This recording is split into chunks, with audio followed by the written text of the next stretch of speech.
Good morning all of you.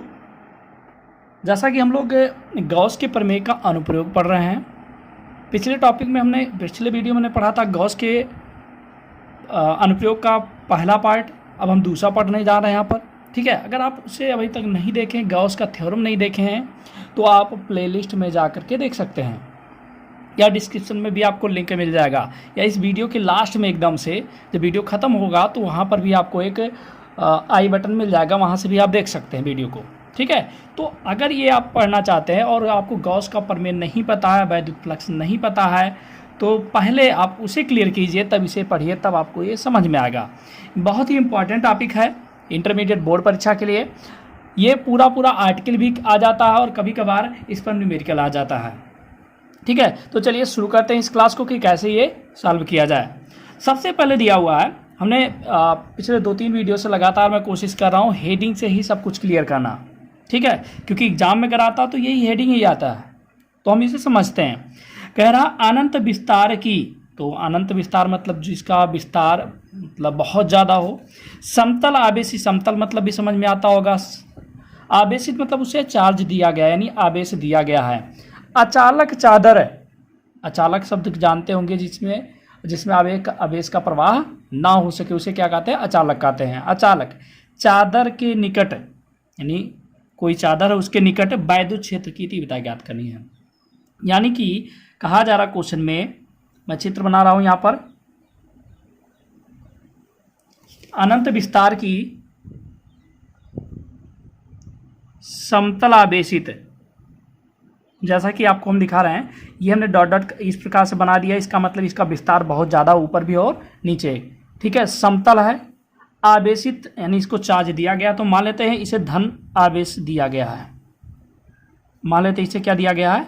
धन आवेश दिया गया है। मान लेते हैं इसका जो ये तल है ये पूरी तरह से धन आवेशित ही है। ठीक, चलिए हर जगह बना सकते हैं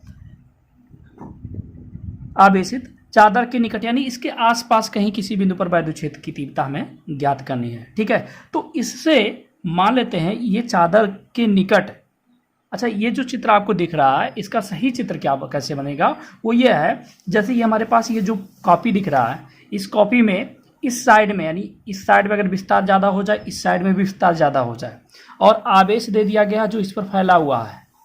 ठीक है, तो यही अनंत विस्तार का समतल आवेशित अचालक चादर हो जाएगा। इसके निकट ज्ञात करना, यानी इसके ऊपर मान लेते हैं यहाँ पर किसी बिंदु पर ज्ञात करना है।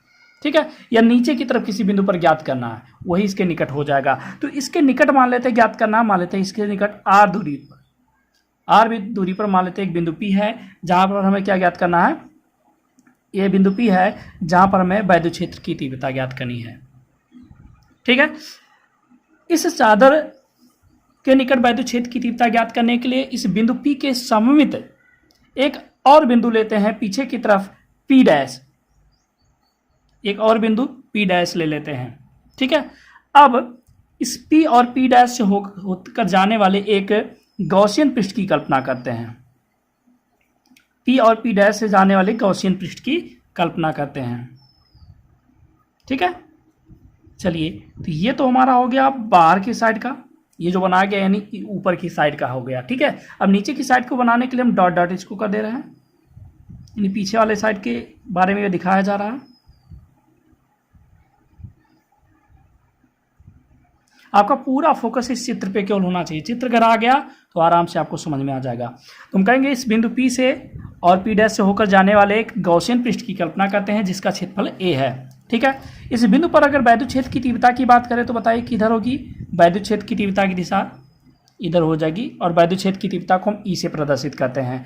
अगर यहाँ पर बात करें क्षेत्रफल वेक्टर की दिशा किधर होगी, तो DA की दिशा भी बाहर की तरफ होगी, क्योंकि आपको पता है अगर ये जो तल है, इस तल से ऊंचाई पर, इस ऊंचाई पर अगर हमें ज्ञात करना, तो यहाँ पर वैद्युत क्षेत्र की तीव्रता की वैद्युत क्षेत्र की तीव्रता की दिशा ऊपर की तरफ होगी और क्षेत्रफल वेक्टर भी ऊपर की तरफ ही होगा। ठीक है, यहाँ की बात कर लेते हैं, वैद्युत क्षेत्र की तीव्रता बाहर की तरफ और DA भी बाहर की तरफ हो जाएगा।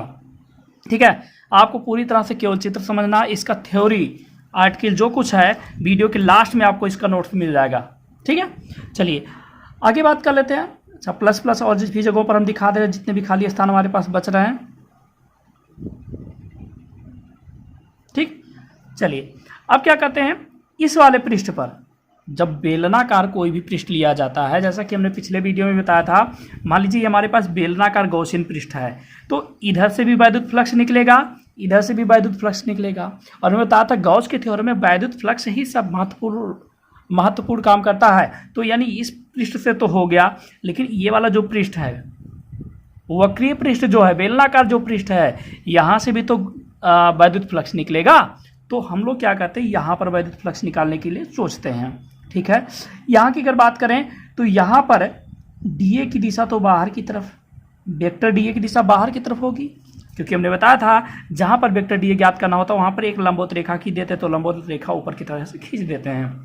ठीक है, और क्लियर करने के लिए आप लोग वैद्युत फ्लक्स वाला हेडिंग पढ़ सकते हैं। ठीक, और वेक्टर ई की दिशा इधर हो जाएगी, क्योंकि अगर यहाँ पर आवेश है तो वैद्युत क्षेत्र की दिशा उधर ही होगी, क्योंकि बताया गया था कि अगर कोई एक आवेश है, यहाँ पर एक आवेश है, इस आवेश के कारण किसी बिंदु पर अगर हमें वैद्युत क्षेत्र की तीव्रता ज्ञात करनी होती है तो इसको मिलाने वाली रेखा की दिशा में ही होती है। ठीक, तो इनके बीच का कोण कितना, 90 अंश, इनके बीच का कोण कितना, 0 अंश। क्लियर है? अच्छा, मैं इसका पूरा थ्योरी नहीं लिखूंगा, तो हम इसे सॉल्व करते हैं। थोड़ा थ्योरी और लिखने के बाद यहाँ पर सॉल्व किया जाएगा। गॉसियन पृष्ठ से, गॉसियन पृष्ठ से निकलने वाला कुल वैद्युत फ्लक्स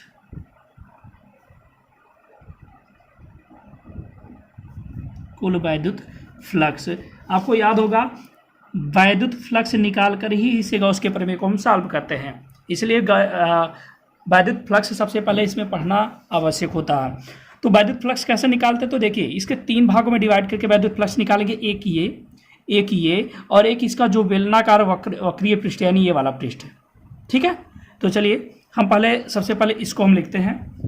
यहाँ पर जो लिखा है हम इसे लिख सकते हैं E D A cos theta, theta मतलब उनके बीच का कोण, तो इन दोनों के बीच का कोण कितना है, 0 है, तो ई डी ए कास 0, और यहाँ पर ए लिख देंगे, क्योंकि आपको याद होगा कि क्षेत्रफल, कोई भी क्षेत्रफल होता है, वैद्युत फ्लक्स का जो फॉर्मूला होता है कुछ इसी प्रकार से ही लिखा जाता है। ठीक है, प्लस इसकी बात कर लेते हैं, ये वाला जो गॉसियन पृष्ठ का जो वक्रीय पृष्ठ है, यहाँ पर क्षेत्रफल ए लिख देते हैं, और ई डी ए कास 90 लिखना पड़ेगा, क्योंकि इन दोनों के बीच का कोण कितना है, 90 अंश है। और यही नहीं, ये ए लिखने का मतलब ये पूरा का पूरा पृष्ठ हो गया, प्लस ये इसकी बात कर लेते ए और ई डी ए कास 0 अंश, आपको दिख रहा होगा इनके बीच का कोण कितना है, 0 अंश है। ठीक है, चलिए आगे सॉल्व करते हैं। फाई ई इक्वल टू ए, देखा जाए अगर ये और ये सेम है तो इसको 2 लिख सकते हैं, 2 ई ए और कास 0 अंश, प्लस ई, सॉरी यहाँ पर छूट गया, डी रहेगा, डी ए कास 90 अंश का मान कितना, 0, इसे लिख सकते हैं 2 ई कांस्टेंट बाहर ए, सॉरी, और यहाँ पर डी ए, और कास 0 अंश का मान कितना होता है, 1, तो गुणे में 1 लिखने की आवश्यकता नहीं है, ये हो जाएगा 0, 2 ई। ठीक है, अब ये बताइए आप कि 1 का समाकलन क्या होता है। हमने पिछले वीडियो में बताया था 1 का समाकलन अगर x के सापेक्ष करते हैं तो x होता है, y के सापेक्ष करते हैं y का होता है, तो यहाँ a के सापेक्ष कर रहे हैं तो क्या होगा, a होगा, तो फाई ई बराबर 2EA, इसे हम समीकरण नंबर 1 मान लेते हैं। ठीक है, अगर पहला अनुप्रयोग आप लोगों ने देखा होगा तो एक चीज़ वहाँ पर देखा होगा आप लोगों ने, a का वैल्यू 2πRL हमने रख दिया था। 2πRL का मतलब क्या था, वो क्षेत्रफल जितना भी रहा होगा, यहाँ नहीं रख रहे हैं। उसका रीज़न यही है, मतलब अगर रखना चाहे तो बिल्कुल रख सकते हैं, a का मतलब क्षेत्रफल, ये वाला क्षेत्रफल πr², लेकिन हमें पता कट जाएगा इसलिए हम नहीं रख रहे हैं। ठीक है, चलिए अब हम बात करते हैं गॉस के प्रमेय से, क्योंकि गॉस के नियम का अनुप्रयोग पढ़ रहे हैं तो गॉस के प्रमेय यूज करना पड़ेगा। गॉस के प्रमेय से, गॉस के प्रमेय में हम लोगों ने क्या पढ़ा, फाई ई बराबर क्यू अपान एप्सिलॉन 0, पढ़ा कि नहीं पढ़ा। ठीक है, अब क्यू बराबर क्या होता है, स्मॉल सिग्मा इंटू ए बटे एप्सिलॉन 0, जहाँ पर स्मॉल सिग्मा क्या होता है, पृष्ठीय आवेश घनत्व होता है, इसे हम समीकरण नंबर 2 मान लेते हैं। अब समीकरण 1 व 2 से समीकरण 1 और 2 की अगर हम बात करें तो समीकरण 1 में देख रहे हैं फाई ई यहाँ पर लिखा है, समीकरण 2 में यहाँ पर फाई ई लिखा है, यानी ये साइड बराबर है। कौन सा साइड बराबर है? इसका LHS बराबर है। तो अगर LHS बराबर है तो RHS भी हम बराबर दिखा सकते हैं। तो यहाँ पर लिखना पड़ेगा 2EA equal to small sigma A बटे एप्सिलॉन 0। ये ना लिख करके मैं इससे लिख रहा हूँ। अब दिख रहा है ए से ए कट जाएगा कि नहीं कट जाएगा? तो ए से ए को हम काट देते हैं, बचेगा क्या? Equal to small sigma upon 2 epsilon 0। 2 को पक्षांतर कर दिया, यही हमारा सूत्र प्राप्त हो गया। ठीक है, वैद्युत क्षेत्र की तीव्रता प्राप्त करनी थी और वैद्युत क्षेत्र की तीव्रता को हम ई से प्रदर्शित करते हैं, तो ई का मान हमें प्राप्त हो गया। क्लियर है? उम्मीद करते हैं आप लोग को ये समझ में आया होगा अच्छे ढंग से। अगर ये आपको अच्छे ढंग से समझ में आया है तो इस चैनल को सब्सक्राइब कर लें और वीडियो को ज़्यादा से ज़्यादा लोग के पास शेयर कर दें, क्योंकि लगातार हम क्लासेस चलाते रहेंगे। सारे के सारे आर्टिकल्स को हम सॉल्व कराएंगे, न्यूमेरिकल्स भी कराएंगे, खूब ढेर सारे न्यूमेरिकल्स कराएंगे, जितने भी एग्जाम में आए हुए हैं सब न्यूमेरिकल कराए जाएंगे। ठीक है, चलिए। अच्छा, एक बात और इसमें समझने की कोशिश करते हैं। इस सूत्र में कहीं आपको आर दिख रहा है? आर मतलब दूरी, यहाँ से यहाँ तक की दूरी को आर हमने कहा था ना, लिखा नहीं था लेकिन माना था हमने। जब इस सूत्र में आर नहीं है तो इसका मतलब है कि जो वैद्युत क्षेत्र की तीव्रता है वो दूरी पर निर्भर नहीं करती है। इसका मतलब है ये जो हमारे पास पृष्ठ है, इस पृष्ठ के एकदम नज़दीक भी हमारा जो ई का मान होगा जितना रहेगा, थोड़ा सा और दूर आएंगे तब भी उतना ही मान रहेगा हमारा। यानी अगर अनंत विस्तार का समतल अचालक चादर के निकट वैद्युत क्षेत्र की तीव्रता ज्ञात करनी है तो सभी जगहों पर क्या रहेगा? एक समान रहेगा, वो दूरी पर निर्भर नहीं करता है। ठीक है, लेकिन यहाँ निकट की बात की जा रही है ना कि आप 1 किलोमीटर दूर के बारे में सोचिए, निकट की बात की जा रही है। कुछ एक निश्चित दूरी रहेगी, उस दूरी तक सभी की मान क्या होगा? एक समान होगा। ठीक है। अच्छा, इसके अगर हम बात करते हैं वैद्युत क्षेत्र की तीव्रता की दिशा किधर है तो बाहर की तरफ है। अच्छा, अगर इसे ऋण आवेश दिया गया होता, मान लीजिए इसे ऋण आवेश दिया गया होता इस प्लेट को, तब क्या होता? ऋण आवेश दिया होता तो अंदर की तरफ हो जाता है, ये भी अंदर की तरफ, ये भी अंदर की तरफ, इतना ही केवल चेंजिंग रहेगा, बाकी सेम यही रहेगा। ठीक है, चलिए। इसके बाद इस वीडियो ये आर्टिकल खत्म होता है, इसका मैं नोट्स दे रहा हूँ। आप क्या करेंगे कि वीडियो को पॉज करके आप थ्योरी पहले लिख लेंगे, इसके बाद फिर ये पूरा डिटेल्स सॉल्व कर लेंगे। ठीक, चलिए, बस इतना ही आज क्लास के लिए।